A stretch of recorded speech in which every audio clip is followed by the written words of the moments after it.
విత్తనములు చల్లడానికి కర్షకుడు వెళ్ళాడు. అతడు చల్లుతున్న సమయంలో కొన్ని విత్తనాలు దారి పక్కన పడి తొక్కబడ్డాయి.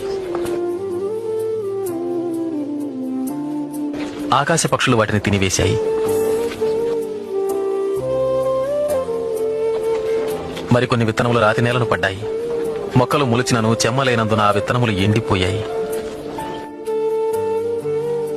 మరికొన్ని విత్తనములు ముళ్ల పొదలలో పడెను.